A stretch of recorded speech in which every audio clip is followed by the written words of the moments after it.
Planet Wine & Co. Presents. The History of Enology in America. The history of enology in America is a fascinating tale of innovation, tradition, and development that spans centuries, reflecting the cultural, economic, and climatic transformations of the continent. The first traces of viticulture in North America date back to the 17th century, when European colonists, especially the English, French, and Spanish, brought the first grape varieties and winemaking techniques. The French colonists, in particular, established settlements in Louisiana and New France, now Canada and the United States, bringing with them varieties such as Concord and Vitis riparia. Productions were mainly directed for domestic consumption and religious celebrations, with still rudimentary techniques and no significant commercial production. The 19th century represents a period of great expansion and innovation. The emergence of research institutes such as Harvard's Bussey Institute led to the study of grape varieties suited to the local climate.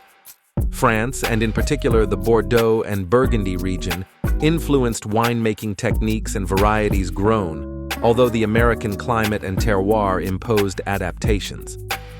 The Concord vine, developed in 1849 by Ephraim Wales Bull in Massachusetts, became the symbol of American viticulture, adapted to colder climates and resistant to disease. The spread of the phylloxera parasite in 1863 devastated many European vineyards.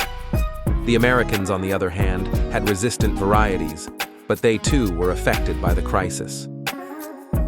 American winemakers adopted the grafting of European varieties onto resistant American roots, contributing to the rebirth of the industry. The emergence of universities such as the University of California led to research and experimentation of new cultivation and winemaking techniques. During Prohibition and the post-war period, the dry law represented a hard blow, but also an opportunity to reorganize the sector. Wine production for religious and medicinal purposes continued clandestinely. After the end of Prohibition, wine production slowly recovered, with an increasing focus on quality and commercial production.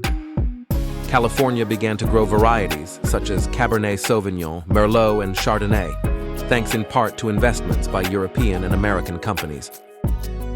With the success of Napa Valley and Sonoma wines, California became one of the world's leading producers, recognized for high-quality wines.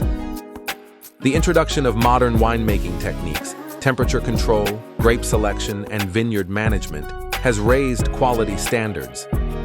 In addition to California, other wine areas such as Oregon, Washington, New York, and Texas have emerged, expanding the variety of terroirs and wine styles.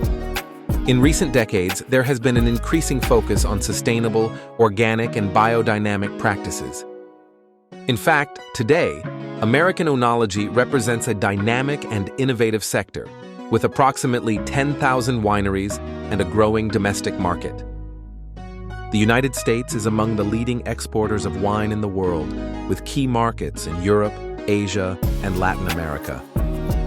The focus on sustainability, natural wine, and sustainable viticulture techniques continues to drive the development of the sector. In conclusion, we can say that the history of oenology in America turns out to be a continually evolving path, which has seen the integration of European techniques. Today, the United States is recognized as one of the world's leading wine powers, with an increasingly deep-rooted and diversified wine culture, capable of combining tradition and innovation. This concludes Planet Wine & Co.'s video on the history of enology in America. As usual, a strong and warm hug to you all from Planet Wine & Co. Bye, see you next time.